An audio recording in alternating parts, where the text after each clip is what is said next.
일은 많아지고 연봉은 안 오르고 무슨 방법이 없을까? 연봉 올리는 확실한 방법 몰라? 미리미리 이력서 업데이트해. 잡코리아에서. 이직 제한이 이렇게 많이? 이직 성공률 1위 잡코리아. 이력서 업데이트로 회사도 연봉도 업그레이드하세요. 오, 또 연락 왔네? 잡코리아 지금 다운로드.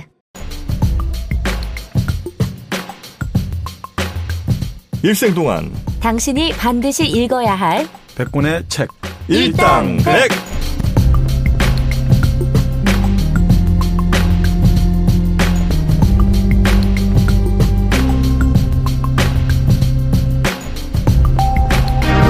네, 일생 동안 당신이 반드시 읽어야 될 100권의 책 일당백 20번째 시간이 돌아왔습니다.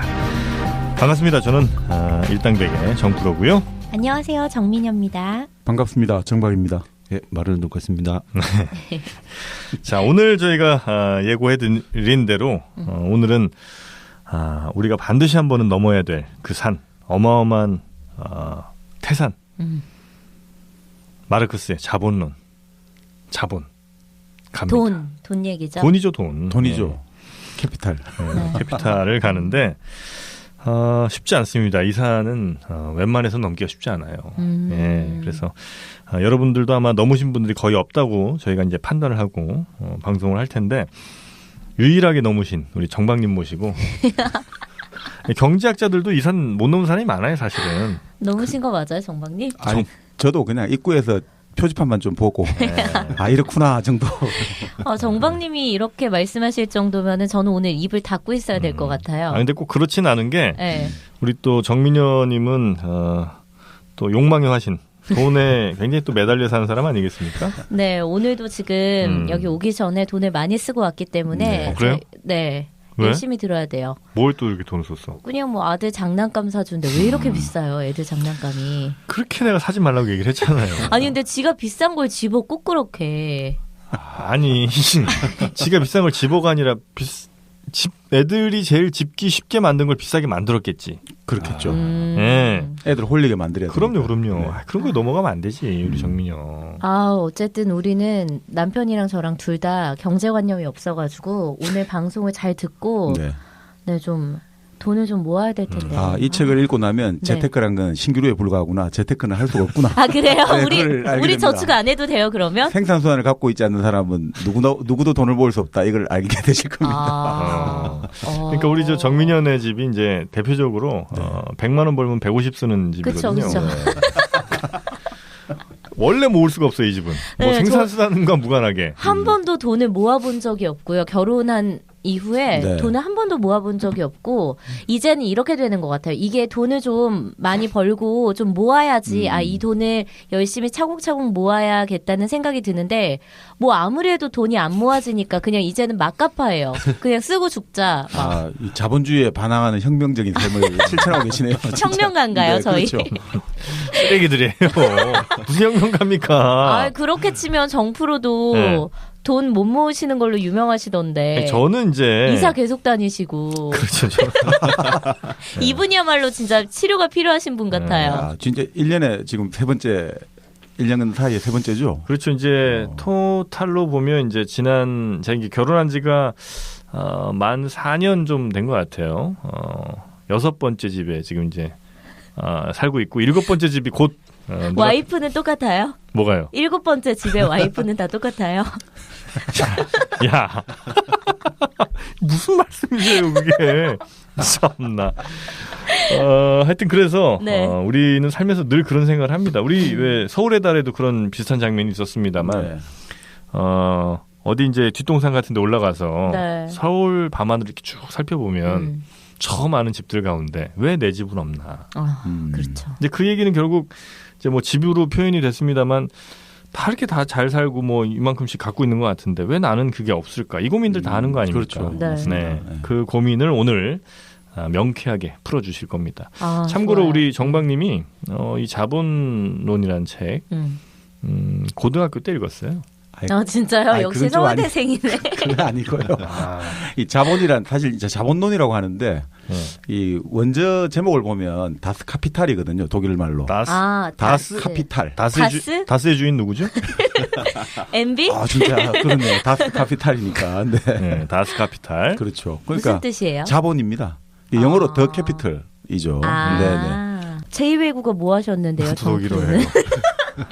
여기서 이렇게 우리 땐 독일어가 참 많았는데. 그렇죠. 여고에서는 주로 불어 맞아요. 그렇죠. 근데 요즘은 독일어 불어 잘 안 하시는 것 같아. 네, 왜냐면은 제가 85년생인데 저희 때만 해도 그렇게 약간 독어랑 불어가 많이 안 하는 편이었고 저 때 이제 뭐 일본어, 중국어. 그런 거 많이 했던 것 같아요. 그러니까 아무래도 이제 우리랑 그래도 교류가 그만큼 좀 있으니까 이렇게 좀 변화하는 거죠. 그렇죠. 제2외국어 요즘은 제일 많이 선택하는 게 수능에서 아랍어를 많이 한다고. 그게 점수가 잘 나와서. 그렇죠. 네, 맞습니다. 예전에 독일어를 했던 거는 아무래도 뭐 우리가 파독 광부 있고 이래서 뭐 그랬나? 뭐 아무래도 일본의 영향을 많이 일본의 영향. 일제 강점기를 거치면서 일제가 가장 이상적으로 따라가고 싶었던 모든 국가가 독일이다 보니까. 그래요? 네. 그래서 법학이나 이런 것들, 의학들 이런 건 독일어. 우리 차트라고 하죠. 예전에는 카르테라고 했습니까? 뭐 그런 거 있었잖아요. 그런 용어들, 독일 용어들 많이 썼죠. 네. 그래서 우리나라 동요나 학교에서 배우는 무슨 가곡 같은 거 있잖아요. 그게 그러니까 독일 가곡, 독일 동요, 그다음에 이탈리아 가곡, 이탈리아 이게 많다는 거예요. 오솔레미오 뭐 이런 거. 그것도 그렇고 물론 이제 이탈리아 자체가 이제 가곡이 많기도 하지만 유독 더 많은 이유가 일본과 연합했던 나라들 2차 대전 때. 네, 그래서 깊은 산속 옹달샘. 누가 와서 먹나요? 깊은 산. 그게 독일 동요래요. 진짜요? 우리나라 동요 아니었어요? 아니에요. 독일 거. 그만큼 이제 우리가 독일의 영향을 뭐 직접적으로 사실 받은 게 없지만 일본 건너서 그러니까 우리 헌법도 독일 헌법 그대로라기보다 이제 대륙법 이제 영향을 많이 받아가지고 지금도 뺏겼죠. 헌법학교는 주로 독일에서 유학 온 분들이 많이 장악을 했죠. 예전에 뭐 지금 그 유명했던 김철수 교수라든지 뭐 지금 요즘 허영 교수, 권영선 교수 이런 사람들이 독일에서 주로 헌법학을 공부한 분들 이런 분들이 국가의 가장 규범되는 헌법인데 그 헌법에 독일 영향이 깊게 배어 있는 거죠. 그 서울시립과학관이라고 있는데 거기에 이영모 관장인가 있잖아요. 그 털 북송 이정모 관장. 그 양반도 저 독일에서 공부하다 온 사람이에요. 독일 가실 생각 없으시고요. 독일 얘기 이제 요 정도로. 그러니까 제가 아까 말씀이 그 87년은 그때 이제 우리가 47년에 애초에 해방 이후에 처음 자본론이 번역돼 나왔어요. 1947년이요? 네. 47년에서 48년 사이에 자본론으로 이름을 달고 나왔는데 이게 언제 지어진 책이에요? 이게 1880년대, 70년대, 하여튼 그때 마르크스가 한 50 넘어서 이제 만든 책이니까요. 사실 이 책이 나온 지는 지금 따지면 한 150년 그 정도 됐겠네요. 네. 근데 이제 우리가 이 책을 다루는데 굉장히 의미 있는 것 중에 하나가 이 마르크스의 자본이라는 책이 굉장히 이제 어마어마한 책 아니겠습니까? 근데 이 마르크스가 태어난 지 200년 되는 해입니다. 올해가요? 네, 맞습니다. 아주 의미 있는 해입니다. 네이버 이것도 네이버예요? 아니에요. 그럼 뭐예요? 다른 방송에서 하셨어요? 입장 바로 전에 우리 정박님한테 들었어. 사전 정보를 들으셨구나. 마르크스 탄생 200주년. 네, 진짜 사실 뜻깊다. 좀 뜻이 깊습니다. 그러니까 마르크스 같은 경우가 그래서 우리 같은 경우는 워낙 이제 빨갱이 이렇게 맞아요. 좌익에 대한 아주 거부감과 뭐 말살하려고 하는 이 책만 가지고 있으면 국가보안법 그렇죠. 위적 표현물로 이건 뭐 감방 신세를 지게 되니까 그동안 완전히 이제 47, 8년 이후로 이게 남한 땅에서는 출판할 수 없다가 1987년에 이론과 실천이라는 출판사에서 아주 용감하게 냈어요. 자본이라는 이름으로 전격적으로 책을 출판하게 됩니다. 87년, 1987년 이제 6월 항쟁 이후로. 이후로. 반응이 어땠어요? 그 반응이 바로 검찰에서 구속을 잡아갔죠. 출판사를요? 출판사 대표와. 그 사실 바로 구속이에요? 근데 구속을 하려고 했는데 결국 나중에 기소를 포기하게 되죠. 이 책을 사실 기소하기가 이게 지금 인류의 어떤 하나의 정파의 어떤 책이 아니라 인류의 공통의 어떤 유산인데 지적 유산인데 이 책을 과연 기소한다는 거는 우리 인류 고전 클래식에 대해서 하는 말로 감옥에 보내는 거하고 똑같지 않냐 해가 결국 나중에 기술을 포기했는데 어쨌든 이 책을 출판한 바로 그 대표가 우리 강금실 장관의 남편이었거든요, 당시에. 아. 전 남편. 그렇죠, 뭐 전 남편이었죠. 네. 능력 있으시구나. 아니, 그분이 이제 4년 전에 돌아가셨는데 이 김태경 선생이라고 그분이 진짜 70년대로 치면 이분이 한마디로 말해서 운동권의 도서관 사서예요. 그러니까 당시에 이제 제야라고 불렀는데 필요한 책들이 있으면 어떻게든 뭐 외국에서 구해 와가지고 사람들에게 보급하는 거예요. 그러니까 이분이 정말 대단한 그런 일을 많이 했죠. 그런데 이제 그분이 그때 그 책을 그렇게 출판을 이론과 실천해서 했고, 그때 또 번역에 참가한 사람이 그 30잔치는 끝났다. 그 시인 최영미 이런 사람이 그 번역을 여러 명이 했거든요, 동시에. 한 명이 다 할 수 없으니까. 자, 그러다 보니까 그 책에서 그랬다는 건 아니고 예전에는 80년대 책을 번역할 때 한 책이 외국 서적이 있지 않습니까? 이 한 책을 째가지고 다 이제 분책을 하는 거예요. 그래서 너는 1페이지부터 30페이지까지 이렇게 나누다 보니까 앞에서는 막스 했다가 뒤에서는 마르크스 했다가 이게 막 엉망이 되고 그런 일도 많았죠. 그런데 어쨌든 그런 우여곡절을 겪고 이 책이 다시는 한국 사회에 들어가게 됐고 그 후에는 이제 서울대 이제 경제학과의 김수현 교수가 자본론이라는 이름으로 또 번역을 했고 북한에서 이제 자본론이라고 또 번역된 거에 왔고. 북한이요? 예, 북한에서 이제 자본론 번역을 했죠. 그래요?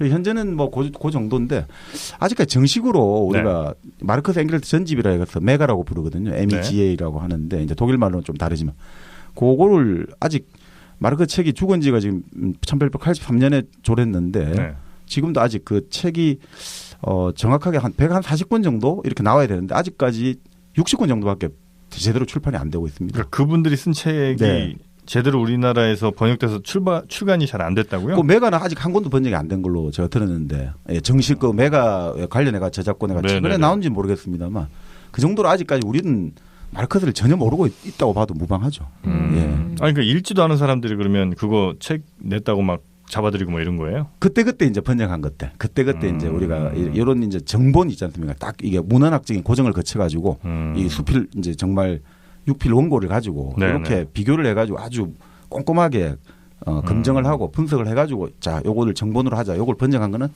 유감스럽게도 아직 한국에는 없는 걸로 알고 있습니다. 지금 그 동아대 강신준 교수라고 마르크스 경제학 전공한 분이 계속해서 이 번역을 열심히 하고 있는데 아직까지 좀 힘들 거죠. 이게 워낙 돈도 많이 드는데 아무도 이 책을 번역하는데 누가 돈을 대주겠습니까? 출판이 또 대박 칠 것도 아니고 그러니까. 그렇죠.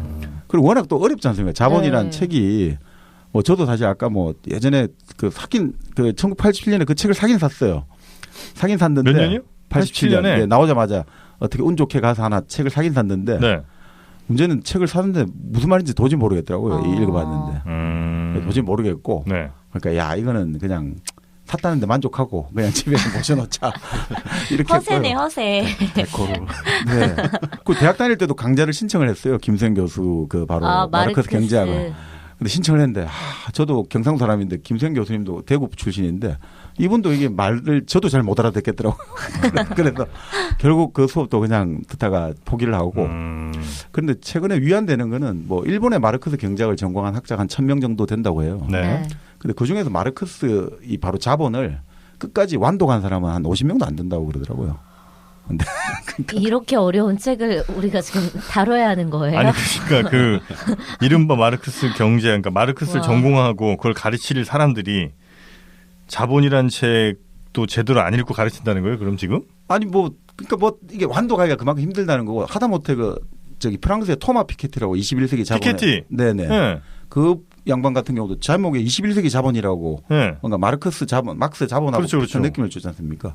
근데 그 양반도 자기는 잘 모른다고 그래요? 그렇게 이야기를 하기도 했죠. 그러니까 사실 이게 뭐 사실 이걸 알려면 좀 기본적인 개념을 가지고 들어가야 되기 때문에 쉽지는 않은 거죠. 근데 또 아주 어려운 것 같은데 그거는 이제 연구하는 사람한테는 아주 어렵고 여기서 제시한 결론은 간단합니다. 사실은 한마디로 간단합니다. 이 자본주의 사회에서 어떻게 하면 일하는 사람 흔히 말하는 노동자죠. 노동자들이 어떻게 하면 이 일을 해가지고 정당하게 자기 자신의 어떤 뭐라고 임금이라고 받아야 될 몫을 받을 수 있는 방법을 제시해주고 있거든요. 사실 아주 간단합니다. 네. 그래서 오늘 방송을 꼭 들으셔야 되는군요. 그럼요. 네. 네. 우리 저 마도님은 어떻게 이 책 봤어요, 안 봤어요? 솔직하게 말씀하세요. 요약본 한 반 보고. 와. 요약본을 반 보셨다. 요약본 반 보고. 그 원숭이도 이해하는 정도. 정프로도 그거 봤다고 하셨잖아요, 그렇죠? 또 한 3분의 1 보고. 근데 3분의 1만 봐도 되겠더라고요, 그 책은. 예, 내용은 제가 본 건 별로 안 어렵더라고요. 그렇죠. 그러니까 어려우면 이게 사실은 줄 수가 없지 않습니까? 이게 결국은 자본이라는 건 이 책은 바로 결국 막스가 노동자들에게 주는 선물이거든요. 그래서 바이블이라고 하는 거예요. 바이블. 네. 학자들도 못 읽게 만들어놓고 노동자들한테. 노동자들이 어떻게 읽어요? 메시지를 딱 던져주는 거니까 결국 이제 중요한 것은 우리가 이제 여기서 그 어려운 어떤 과정을 통해서 결국 우리가 과학에 뭐 사실 우리 아인슈타인의 상대성 원리도 우리가 E는 MC 제곱은 알지만 그게 도출되고 여기 어떻게 해서 하고 이런 건 잘 모르지 않습니까? 그런데 우리가 E는 MC 제곱에 해서 기본적인 개념을 알고 있고 그것들이 어떤 식으로 그 중요성은 충분히 이해를 하고 있잖아요. 그 이론 자체는 이해를 못할지 몰라도 마찬가지로 마르크스 책이 아무리 어렵고 복잡하고 난해하다 하더라도 그 기본적인 메시지 우리에게 지금 던져준 메시지가 무엇인지만 이해한다면 그건 뭐 큰 어려움이 없는 거라고 볼 수 있죠. 알겠습니다. 그럼 본격적으로 한번 가봅시다. 네.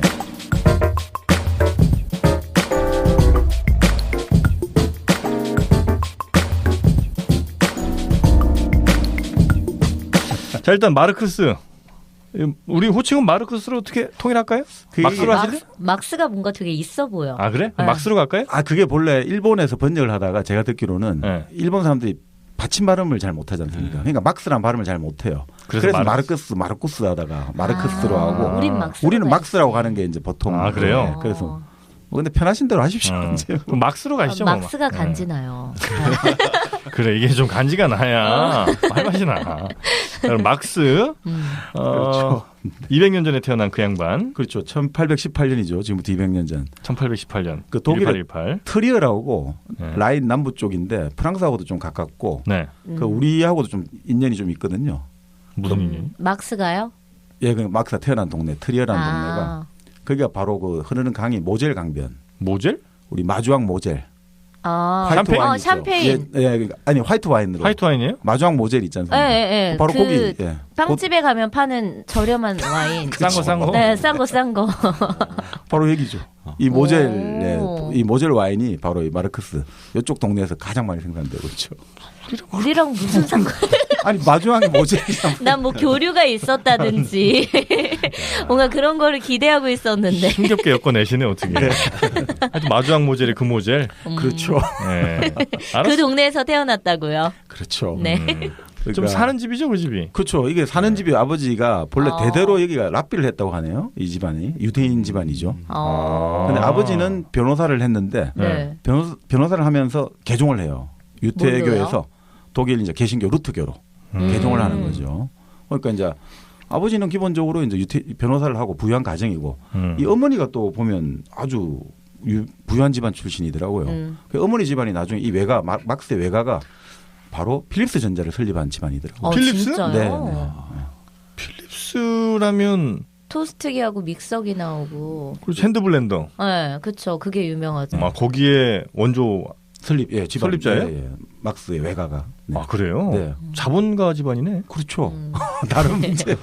그렇게 하면서 자기네 그 회사에서 일하는 노동자들한테. 그럼. 아니, 그게 나중에 이제 문제 나중에. 그니까요. 막스 이후에 막스가 있을 때는 그쪽 필립스 전자가 만들어진 것 같지는 않고요. 네. 하여튼 뭐 그래서 그 아주 부유한 집의 아들로 태어난. 그렇죠. 네. 그래서 부인도 나중에 귀족하고 결혼하는 거예요. 부인도. 그때만 해도 아무리 돈이 좀 있고 부유한 집안이라도 귀족과 평면의 차이가 있는데 부인은 귀족하고 잡는 거예요. 막스가 그만큼 매력이 있었겠죠. 부인도 그러니까 나중에 돈이 좀 있는 집안이죠. 네. 그 강남 좌파 뭐 이런 느낌이군요. 약간 그 느낌이죠. 네. 조국 느낌. 근데 조국과 달리 이 막스는 기본적으로 술도 잘 마셨다고 그러더라고요. 술도 잘 마시고. 네, 본 대학을 처음 다녔을 때 흔히 말하는 드링킹 소사이어티, 그 음주 클럽이겠죠. 부회장까지 지낼 만큼 술을 잘 마셨다, 술꾼이었다. 그래서 아버지가 이 공부도 잘 안다고 이러니까 그 베를린 대학으로 전학을 시켰다는 거예요. 대학교도 전학이 있습니까? 독일은 우리가 국립대학이지 않습니까? 그때. 그러니까 지금도 프랑스 파리도 그렇지만 예전에 우리 소르본 대학 이렇게 했지만 지금 소르본 대학 뭐 파리 몇 대학을 다니다가 내가 뭐 갑자기 이제 마르세유 쪽에 대학을 가고 싶다. 그럼 전학을 하는 거죠. 그러니까 우리도 지금 그런 걸 하자고 하지 않습니까? 국립대학을 다 똑같이 하자. 서울대학을 다니다가 내가 좀 부산에서 한 1년간 놀고 싶다. 그럼 부산대학으로 바꿔가지고 좀 다니고 조금 더 가면 이제 목포대학 국립대학이면 목포대학으로 가고 싶다. 이런 식으로. 그때 독일도 그랬던 거죠. 좋네 이거는. 이거는 근데 현실 불가능하죠. 왜? 아무리 그래도 그 우리나라는 그 서울대 위상이 있는데 이거를 허락하겠어요? 지금 다 반발하잖아요. 걔네들한테 허락을 말할 필요가 없어요. 지네들이 뭔 허락이야? 아니 막상 서울대 출신인 정박님은 그게 그러면 찬성이에요? 아니 그 국가 백년지대계를 생각해가지고 그것들이 합리적으로 이루어지면 찬성할 수 있죠. 네. 진짜 내가 서울대 나왔는데? 아니 내가 뭐 나가 뭐 별로 특별하게 뭐 그리고 지금 서울대 나왔다고 뭐 그러니까. 우리랑 같이 지금 팟캐스트 하고 있잖아. 서울대 나왔는데. 지식의 깊이는 다르잖아요. 똑같아. 네. 어쨌든 저는 하여튼 찬성인데 그 막스는 그렇게 이제 베를린 대학으로 옮겨서 전학을 해서 그렇죠. 그때는 술을 끊었어요. 그래서 근데 베를린 대학 가서부터는 공부를 열심히 해가지고 나중에 이제 그리스 우리 뭐 자연철학 있지 않습니까? 세계는 뭐로 돼 있는가? 네. 물이다, 불이다 뭐 이런 거 있잖아요.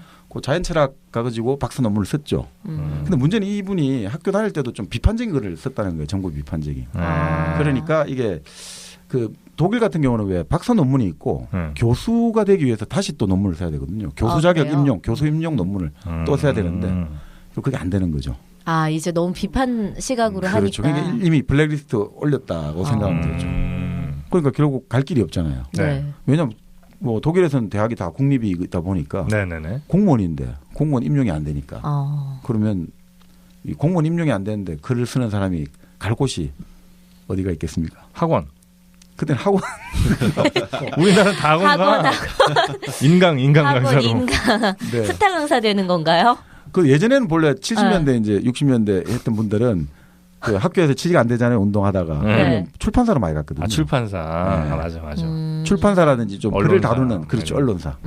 결국 막스도 결국 신라인 신문이라는 이쪽 언론계로 먼저. 신라인이요? 예, 라인 신문이라고 하기도 하고 뉴 라인. 라인. 예. 예, 라인의 짜이퉁 뭐 이런 식으로 말하는. 라인의 짜이퉁. 짜이퉁이 이제 신문. 예. 네네네.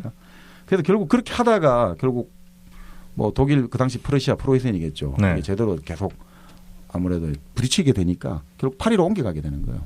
그때부터 계속 이제 망명 이주 떠돌이 생활을 하게 되는데. 이때는 독일이 그럼 프로이센 제국이었을 그렇죠. 때. 그렇죠. 그 당시 프로이센이죠. 예. 독일이 나중에 결국 통일되는 건 한참 뒤죠. 네네네. 예.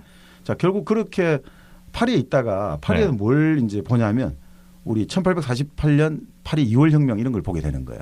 파리 2월 혁명. 네. 그러니까 그게 우리가 알고 있는 시민운동 같은 거예요? 그러니까 시민운동인데 우리가 이제 알고 있는 그 장발장 나온 거 있지 않습니까? 네. 그 영화. 네네네. 그 영화는 조금 더 이제 그 1832년 본기를 다룬 거긴 하지만 일종의 프랑스 혁명이 1789년 이후로 계속해서 이제 혁명이 진행되는 과정이었거든요. 그 과정에서 이제 직접 막스가 파리에서 그 혁명의 물결을 체험하게 된 거죠. 네. 우리 1800 그 영화 뭐였죠? 그 1987이요? 아니 저 영화 있잖아요. 그 바로 장발장. 네. 그 장발장인가요? 그때 레미제라블. 네. 레미제라블. 그 영화를 모르세요. 레미제라블인데. 잠깐 생각이 안 나신 거죠. 설마 모르시겠어요. 우리 정민현님 레미제라블은 무슨 뜻인지 알죠? 나 이거 알았는데. 미제라블. 그러니까. 이게 불쌍한 사람들. 그렇죠. 네, 절망적인 사람들, 뭐 이런 네. 사람들. 역시. 나 대단하다. 좋아. 나 뿌듯해. 네, 정민현 팬들 많이 떨어지게 생겼네. 지금까지. 나 이거 왜 맞췄지? 어떻게 맞췄지? 아니 정민현님 저 팬 중에 누가 왜 정민현님은 본명을 안 하고 이렇게 하냐고 하는 분도 계시던데 게시판 보니까 뭐 이유가 있죠? 이런 제 본명을 밝히고 싶겠어요? 저도 나중에 제 자식이 커서 엄마 이름을 검색했는데 부끄럽잖아요. 네. 자식에게 자랑스러운 엄마가 되기 위해서. 제 정민현님으로 네. 계속 가시도록 하죠. 근데 찾으면은 다 나오지. 네, 다 알고 계시는 분들은 알고 계시더라고요. 약간 근데 사진이 좀 잘 나온 거 많이 쓰더라 사람들이. 그게 그죠? 아니지. 그게 원래 실물이 더 예쁘잖아요. 네, 원판이 훨씬. 네. 그렇죠. 원판 불변의 법칙이 작용하는 거죠, 뭐. 네. 근데 확실히 어지간한 저 연예인보다 훨씬 이뻐요, 진짜. 그렇죠. 네, 장난 아니야. 이상한데 지금. 게시판에 날씨 동영상이 돌아다니더라고요. 그래요? 예, 그건 좀 많이 부끄럽군요. 어떤 분이 올려주셨더라고요. 저 전문직 여성이었어요. 무슨 전문직? 저 기상 전문직 여성이었어요. 예. 지금 비하하시는 거예요, 기상캐스터? 아니 그게 아니라 저 기압 단위가 뭐예요? 응? 기압의 단위가 뭐예요? 헥토파스칼. 그거 누가 만들었죠? 넘어가겠습니다. 야, 그래서 헥토파스칼까지 갔네. 누구지? 누가 만들었어요? 정답 알려주세요. 그거는 2부에 저희가 공개하도록 하겠습니다. 자, 그래서 이제 그 막스가 태어나서 이제 대학교까지 가서 그렇죠. 혁명의 물결을 직접 눈으로 묵도를 하고 그 다음에요? 자, 그렇게 했는데 결국 그 혁명을 이루어지는 거 보고 민중들이 결국 혁명을 일으키고 새로운 또 세상을 열어가는 거 보고 막스가 얼마나 흥분했겠습니까? 자, 이제 새로운 세상을 우리 대다수 어떤 민중의 힘으로 만들 수 있다. 이렇게 했는데 결국 그 혁명은 1년 만에 사그라지 버리게 되고 오히려 그 나폴레옹 조카. 나폴레옹 조카가 대통령으로 당선되고 그게 나중에 황제가 돼버리는 거죠. 나폴레옹 3세라고 부르는. 이게 도대체 뭔가.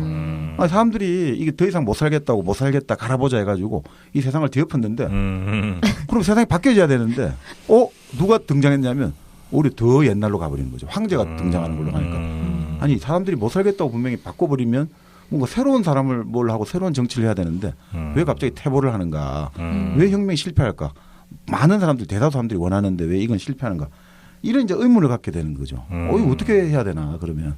많은 사람들이 원하는 게 이루어졌는데 왜 이게 실패할 수밖에 없었을까. 이러면서 이 사람이 결국 파리에서 런던으로 건너가야 됩니다. 런던까지 가요? 네, 이제 결국 다시 또 이제 말 그대로 프러시아에서 계속해서 프랑스 쪽에 압력을 넣거든요. 저런 혁명아들, 저런 불순분자는 빨리 그쪽에서 쫓아내라. 그래서 할 수 없이 다시 또 런던으로 건너가게 되는 거죠. 그리고 런던으로 건너가면서 이 사람이 그 고민을 하게 되는 거죠. 왜 모든 사람들이 이렇게 지금 고통을 느끼고 힘들게 사는데 그래서 이 사람들이 이 세상을 바꿔야겠다 해가지고 이 세상을 바꿨는데 왜 이게 실패했는가. 이거에 대해서 내가 해답을 찾아야겠다. 그래서 만든 선책이 바로 이제 자본인 거죠.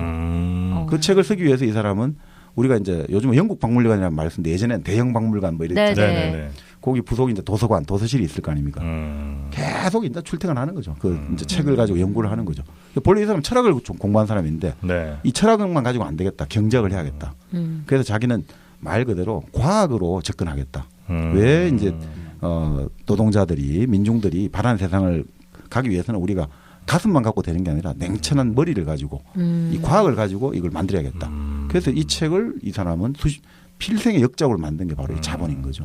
그 영국에 가서는 아마 노동자들의 그 참혹한 현실을 많이 또 봤겠군요. 그렇죠. 뭐 산업혁명 이후에. 그렇죠. 당시 근데 그 사실 막스가 있을 때만 해도 많이 나아진 거거든요. 아 그래요? 네, 사실은 이제 영국에서 산업혁명이 가장 먼저 시작됐지 않습니까? 그런데 그 이전에는 중세 시대 때는 한 1,600시간 정도를 노동했다고 하거든요. 1년에 한 노동자가 뭐 그러면 농부가 계산하면 어떻게 돼요? 하루에 몇 시간 일한 거예요? 1,600시간? 그럼 360으로 나누면 빨리 나눠봐요. 계산기를 나눠보세요. 뭐 이렇게 보시면 되죠. 1,600시간이면 이렇게 보시면 돼요. 농사를 지을 때 하루 10시간씩 일을 했거든요. 그럼 실제로는 160일 일한 거예요.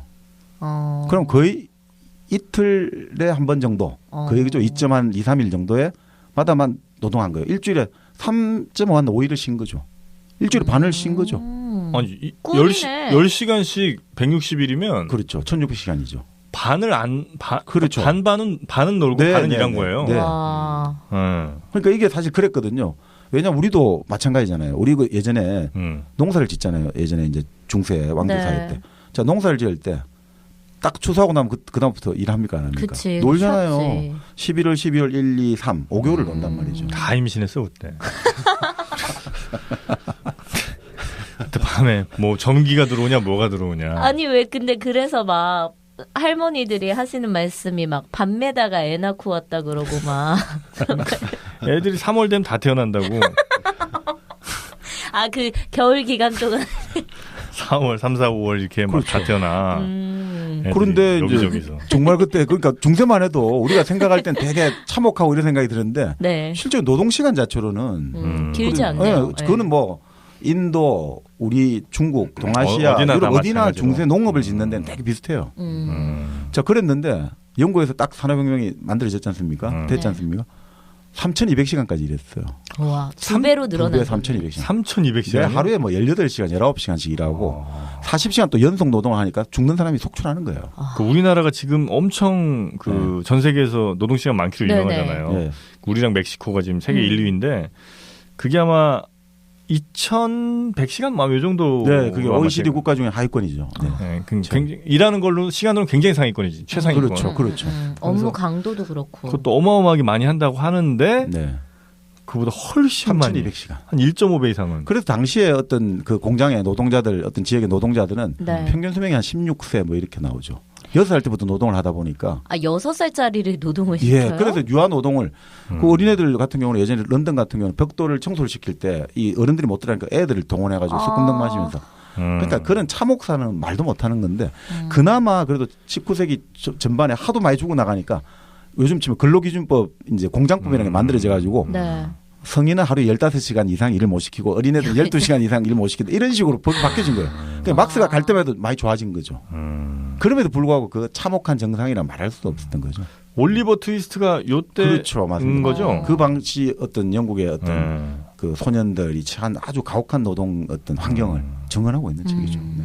그러니까 애들 막 한 17살이면 사실 우리는 유치원 다니는 애들이고 네. 잘해봐야 뭐 초등학교 1, 2학년 이 정도일 텐데 걔네들이 막 저 무슨 방직 공장 같은 데서 어른 손 안 들어가는 잡은 틈 같은 데 뭐 빠지면 걔네들이 꺼내고 뭐 이러다 손 잘리고 네네. 뭐 이런 게 그러니까 그 집 애는 행복한 줄 알아요.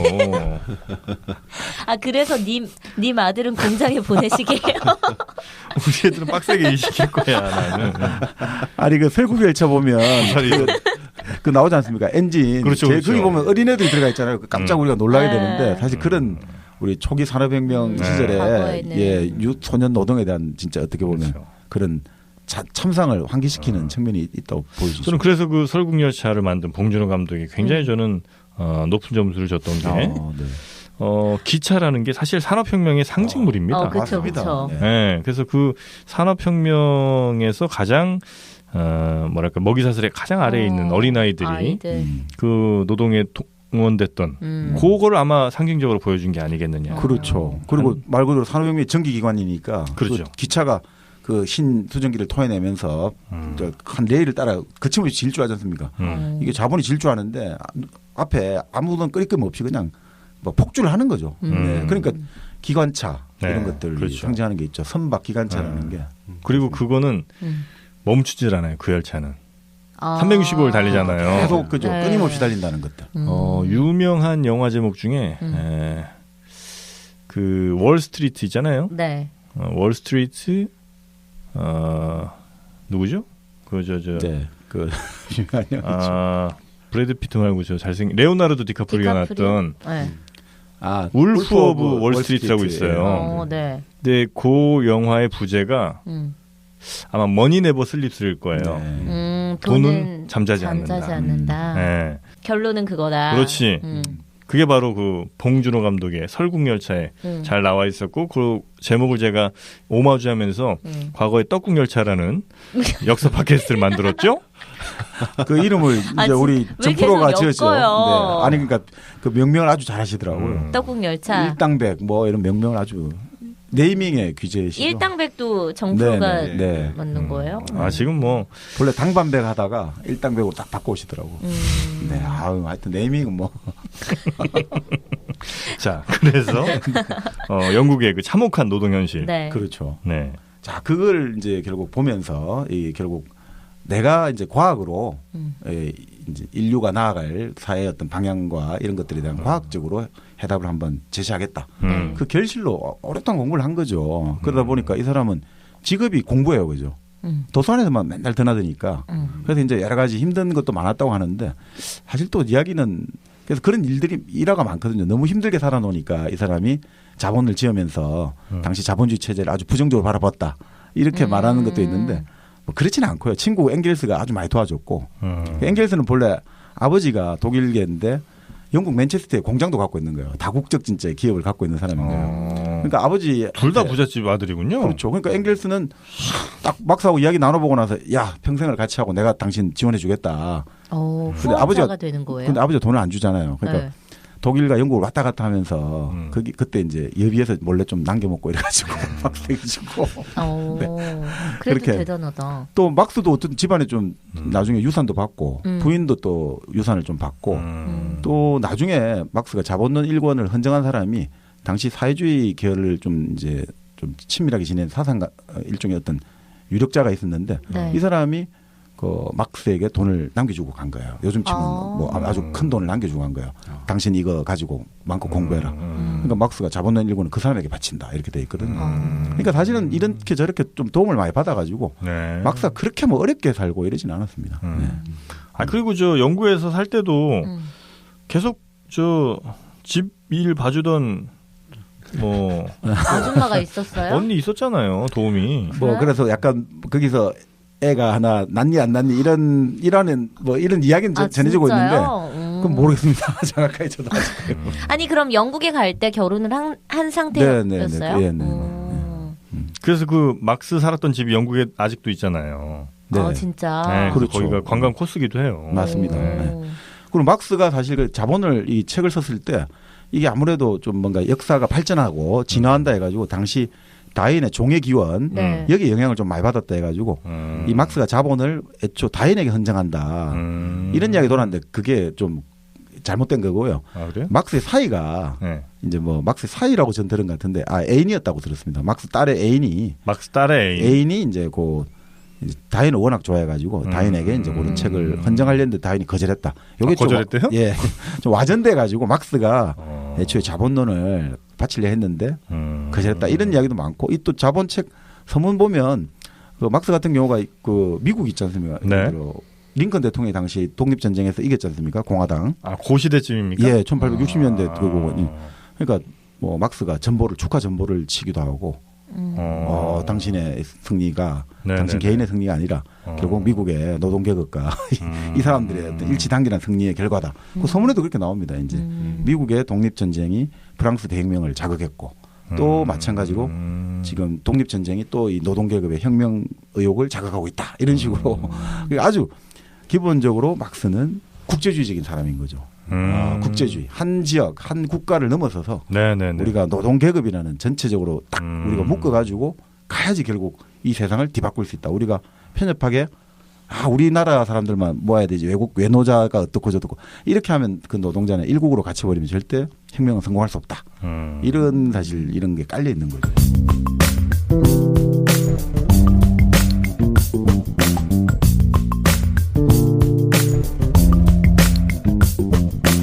근데 저는 개인적으로 궁금한 게 왜 그런 분들이 그렇게 막 쓸 때 예를 들면 우리가 뭐 군주론 같은 거 배웠을 때도 좀 위쪽에 있는 사람들이 바뀌어야 뭐 나라가 바로 선다 이런 식의 개념이 있는데 왜 그분은 콕 찍어서 그렇게 노동 계급에 있어서 그 사회 분위기 때문에 그런 거예요? 그때 당시 환경 때문에? 그게 이제 결국 이제 아까 그 말씀인데요. 결국은 이 사람에게서 결국 제일 중요한 게 역사를 살펴보면 이 역사는 어떻게 진행돼 왔냐 이거죠. 역사는. 역사에서 가장 중요한 것은 우리가 볼 때는 어떤 위인들, 장군이라든지 뭐 왕들이 정말 어떻게 결정을 해가지고 막 역사 바뀐 것 같은데 근본적인 거는 그게 아니고 그거는 겉으로 보이는 거고 실제 본질은 우리 어떤 경제적인 물적 구조라고 하는 거 있죠. 이런 것들이 어떤 식으로 변화가 일어나서 역사가 사회가 바뀐다는 거예요. 이 사회는 지금 어떤 자본주의 사회는 노동자와 자본가가 있는데 가장 이 자본주의를 움직이는 부를 만들어내는 사람이 누구냐 바로 노동자다 이거죠. 그래서 이 노동자에게 주목해가지고 이 노동계급의 어떤 이제 이 사람들의 과학을 알려줘가지고 당신들이 바로 이 사회를 만들고 있고 움직이고 있고 자 그러면 그걸 명확하게 과학적으로 알면 다음 세상으로 넘겨가는데 혁명을 일으킬 수 있고 혁명을 성공할 수 있다. 그런 의미에서 이제 노동계급의 본 거죠. 그 이 사람이 쫙 그 설명을 다 하는 거죠. 자, 원시 공산제가 있었는데 그 사회가 결국 농업이 만들어지고 잉여 가치가 만들어지니까 네. 고대 노예가 하지 않습니까? 근데 노예가 자유민이 있었죠. 그죠? 근데 노예를 가지고 막 부려먹었는데 노예도 한계가 있잖아요. 네. 노예가 뭐 돈을 모을 자유도 없고 결혼할 자유도 없고 뭐 목숨도 언제든지 잃을 자유가 있다면 노예가 뭐 때문에 일을 열심히 하겠습니까? 그러니까 그런 것들 속에서 여러 가지 또 환경적 변화가 일어나면서 고대 노예가 붕괴하고 중세 봉건 사회가 되는 거죠. 네. 조금 더 자유가 주어지죠. 농노가 되죠. 거주이전의 자유는 없지만 좀 이제 노동할 때 자기 여러 가지 그래도 좀 자기 농사 짓다가 좀 피곤하면 자기도 쉬어도 되고 새참도 좀 먹고 싶으면 먹어도 되고 요 정도 자유가 주어지지 않습니까? 그러니까 농노가 이제 이렇게 그 귀족과 이런 어떤 중세사회 유럽으로 한정해서 말 이렇게 가다가 결국 나중에 이제 조금 있으면 말씀드리겠습니다. 유럽에서 이 생산과 소비가 달라지기 불일치가 되거든요. 네. 무슨 말이냐면 지금까지는 농사 지어가지고 한 동네 나는 거 영주하고 나누고 먹고 살고 있는데 그때 우리가 무슨 일이 벌어집니까? 흑사병이 일어나고 패스트. 그리고 사람들이 다 죽어나가고. 그러니까 이게 뭐 갑자기 어떻게 됩니까? 생산이 줄어드는 거예요. 생산이 줄어드는데 물건을 써야 되니까 어떻게 됩니까? 아 이거 어디 딴 데 가가지고 이제 물건을 바꿔 와가지고 먹고 살아야겠다. 이러면서 이 교환이라는 게 나오면서 결국 이 사회가 그 봉건 사회가 무너지고 자본주의 사회로 가는 이런 것들이 이제 그런 것들 쭉 하나씩 설명하면서 결국 그럼 역사는 뭐가 움직이느냐 우리가 말하는 바로 그런 물적인 토대 생산력 조금 더 그래서 좀 이게 물적인 토대라는 게 생산력이라는 게 우리가 흔히 말하는 과학 기술이라든지 여러 가지 생산하는 이런 조건들 환경이에요. 네. 요것들을 가지고 이제 그 사람들이 관계가 이루어지는 거죠. 요걸 갖고 있는 생산선을 갖고 있는 사람은 자본가가 되고 자기 몸뚱아리 말고는 아무것도 갖고 있지 않은 사람은 노동자가 되고 이런 관계가 이제 생산 관계예요. 자, 이런 관계가 만들어진 게 토대예요. 생산력과 생산 관계가 조성돼서 만들어진 게 토대인데 네. 이 토대가 기본적으로 한 사회의 어떤 그 가장 근본이 되는 거죠. 그리고 이 토대 위에 뭐가 있냐면 상부 구조라는 게 있어요. 위에 상부 구조. 상부 구조는 뭐냐면 법률, 제도, 이데올로기 이런 것들이 이 토대 같이 왔다 갔다 하면서 서로 주고받는 거예요. 근데 결국 사회를 어떻게 하면 움직이느냐. 토대가 바뀌어야 된다는 거죠. 그래서 결국 토대는 뭐냐. 노동자가 자본가하고 맺고 있는 관계를 확 바뀌어야지. 이렇게 해야지 이 사회가 토대가 흔들려가지고 결국 다른 사회로 넘어간다. 그 사회가 흔히 말하는 뭐냐. 공산주의 사회로 간다. 정박님 지금 우리 저 정민현님. 나 이거 알아요. 지대널려 책에서 읽었어. 그래? 이런 거 알아 나. 약간 입 모양 약간 욕하는 입 모양 같은데. 아 책을 읽었어요?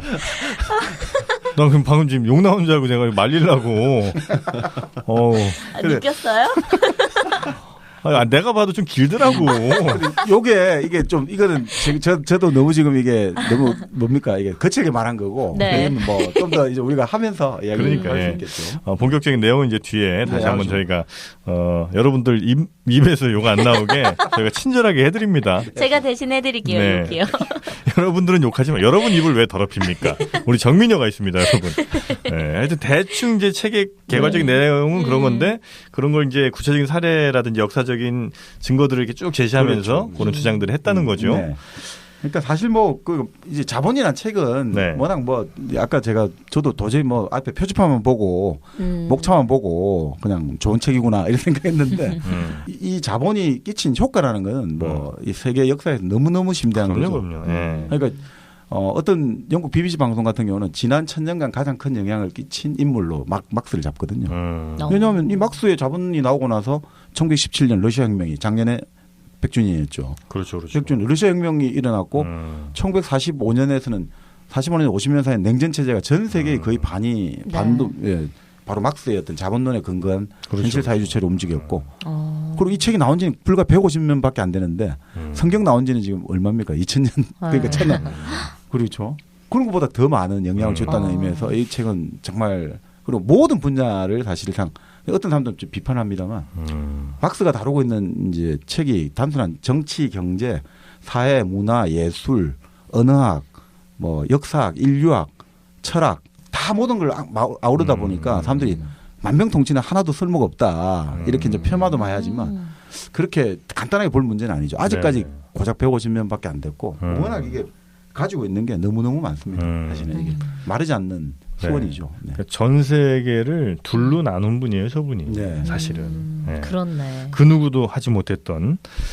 자, 그런데 워낙 이제 방대한 양의 또 내용이 있고 네. 그리고 또 워낙 어마어마한 영향을 미친 책이기 때문에 저희가 섣불리 이렇게 또 다 어떤 종언을 구하기는 좀 힘들고 그래서 이번 시간에는 이 정도로 일단 가볍게 저자 소개 그리고 네네. 이제 내용에 대한 간단한 겉핥기 정도만 하고 저희가 2부에 좀 넘어가서 본격적인 그때부터 이제 정민현님은 저는 집에 갈게요. 욕을 해 그냥 앉아서 세 분이서 그냥 잘하세요. 예, 그렇게 좀 넘어가면 어떨까 싶습니다. 예, 일당백 20번째 책 자본 혹은 뭐 자본론 네. 간단한 소개를 좀 해드렸고 저희가 2부에서 본격적으로 다루기 전에 요즘 순위가 조금 마음에 안 듭니다, 여러분. 네, 지금 오늘 오기 싫었어. 한창 잘 나가다가 좀 주춤해요. 원인이 뭐예요, 도대체? 그 데이터를 한번 좀 보긴 봐야 될 것 같은데 제가 지금 잠깐 그냥 직관적으로 생각할 때는 네. 처음에 이제 유입들이 많이 됐잖아요. 최근 한 달 사이에 그렇죠. 유입이 됐는데 그 사람들이 이제 쭉 그 정주행을 한 거죠. 네. 그리고 이제 다 들은 거예요. 네. 그래서 이제부터는 조금 덜 듣는 게 아닌가. 네. 그래서 그럼 이전 파일을 다 삭제해 버릴까? 그러시지 마시고. 어차피 여러분 머리에 있는 내용들은 다 삭제가 됐어요. 그렇죠. 기억 못해. 방송한 우리도 기억이 안 나는데. 포맷이 됐습니까? 네, 그러니까 여러분 다시 지금 1편부터 들어보시면 네. 아 저런 내용이 있었나? 이런 생각이 분명히 맞아, 드실 맞아. 거고 이게 그리고 한 번에서는 결코 머릿속에 남질 않아. 여러분 머릿속에 남게 그렇게 우리가 DNA 구조가 돼 있지 않아요. 하긴 말을 하는 저도 다시 들어보면 아 내가 저런 이야기를 했구나 이런 생각이 들어요. 그럼요. 맞아. 반복 청취가 대단히 중요하다는 겁니다. 예, 그래서 정극이 힘드신 분들은 잘 때 그냥 틀어놓고 주무세요. 그 사람들이 왜 그렇게까지 해야 되는 거예요? 아니 지금 수면학습법이라고 우리 마도님이 주장하시는데. 고등학생들에게 강추. 이거 그냥 꽂고 들으면 네. 나는 못 듣지만 내 의식은 모르지만 내 무의식이 얘를 저장하고 있어요. 예, 그래서 어느 순간 나도 모르게 툭툭 튀어나온다니까요. 예, 그래서 여러분들 틀어놓고 주무시라는 말씀 감히. 이 무의식 학습법인 것 같습니다. 네. 괜찮다. 이거 이렇게 몰아가는 거 좀 좋은 것 같아요. 네. 밤새 틀어놓으시길. 일당백 그리고 일당백 같은 팟캐스트는 갑자기 누가 아빠가 뺏어 들어도 너무 좋아. 맞아. 공부하는 거라고 하면 불금쇼 어떡할래? 불금쇼는 아빠한테 혼날 수도 있단 말이에요. 그리고 부모님들도 우리 일당백 같은 팟캐스트는 자녀들에게 권해도 좋을 것 같습니다. 왜냐하면 고등학교에 요즘 고전 읽기라는 과목이 있는데 바로 이런 동서고금의 고전들 대목을 모아가지고 읽게 하는데 이게 쉽지가 않다거든요. 그러니까 일당백을 들으면 한결 이해도가 높아질 수 있죠. 정박님. 네. 저 마케팅은 제가 할게요. 뭐 이렇게 천박한 데까지 손대려고 그러세요. 네. 하여튼 우리 정박님까지 나서고 있으니까 여러분 꼭 틀어놓고 주무시고 구독하기 눌러주시고 좋아요 눌러주시고 주변 사람들께 많이 좀 알려주시면 감사하겠습니다. 저희 일당백 자본 막스의 자본은 2부로 넘어갑니다.